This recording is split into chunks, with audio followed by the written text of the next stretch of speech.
What up, guys? So I want to do an overview on the highlights and some of the intriguing new intel we learned from the Frank's motion ruling. And as we pivot and move forward to trial, is there massive forensic reasonable doubt? I've got all the details, so let's jump right into it. Before we get into the specifics of the forensics, I wanted to address some concerns and also the burden of proof moving forward. I know most of you are disappointed in the rulings, but just to reinforce what Judge Hippler was clearly posturing at the hearing weeks ago, the burden of proof for the PC affidavit is probable cause. And in evaluating whether or not to grant a Frank's hearing, were there false and misleading statements that eroded that threshold? Despite the new context we learned at the hearings, clearly the linchpin of the probable cause here for Judge Hippler was the sheath DNA. In short, probable cause is a very low burden of proof, and as I had cautioned, Frank's hearings are extremely rare. Now, as we pivot to a trial setting, the burden of proof for the state shifts to guilt beyond a reasonable doubt, which is a completely different ballgame. And I have reason to believe there exists massive reasonable forensic doubt based on what we already know, and there's a lot we still don't know, so we just need to take things one step at a time, one day at a time, and be patient. Also, as a footnote, in the event Mr. Kohberger is convicted, and I stress if he is convicted, and then also sentenced to death, in Idaho, there exists an automatic appeal in place. So the case will automatically go to an appellate court, likely the Idaho Supreme Court, for review. So this thing is far from over. First up, let's talk about Dylan. We know from the hearing that she stated she was, quote, very drunk, like half this stuff, I don't know if it is real or a dream. I just have no clue. What we did not know, but now know, is that DM, quote, noticed the intruder carrying a vacuum-type object in his hand.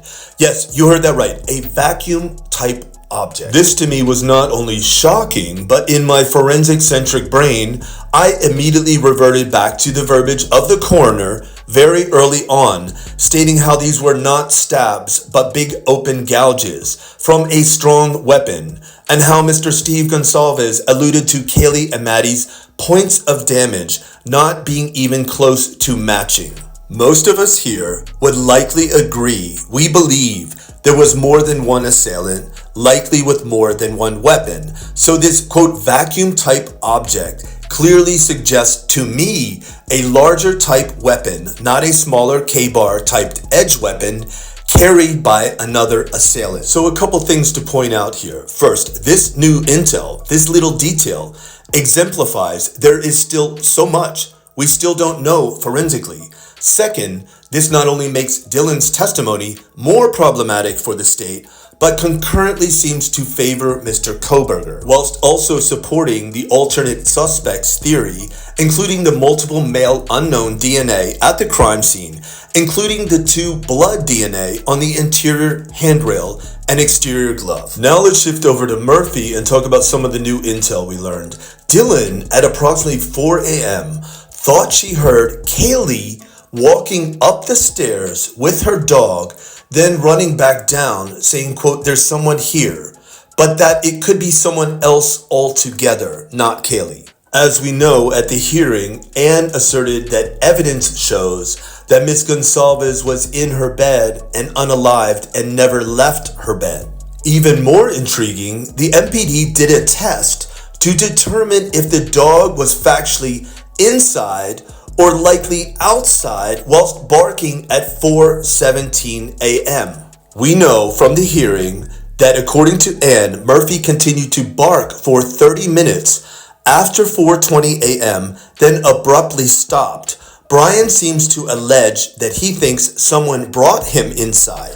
Judge Hippler countered and said there was no current intel to support that theory and that Murphy could have entered through the sliding glass door on his own and gone up to Kaylee's room, where he was found the next day by law enforcement, but again not had tracked any blood, according to Anne. So, this new intel further supports Anne's assertion at the hearing, seemingly questioning the whereabouts of Murphy in the timeline leading up to, during, and long after the homicides? Was Murphy in and out of the King Road residence, perhaps by a trusted individual, further supporting the alternate suspects theory?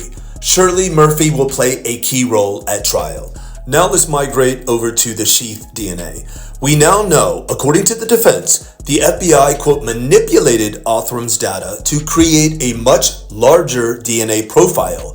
So it is the FBI where the DNA profile, quote, doubles in size. That assertion, coupled with Ann's prominent question of, quote, how did that sheath get there, leads me to believe, in support of Brian's alibi defense, including seemingly exculpatory cell data, the defense will infer that sheath was planted and that Brian was never inside 1122 King at the time of the homicide. We know that MPD Payne found the sheath at approximately 4 p.m.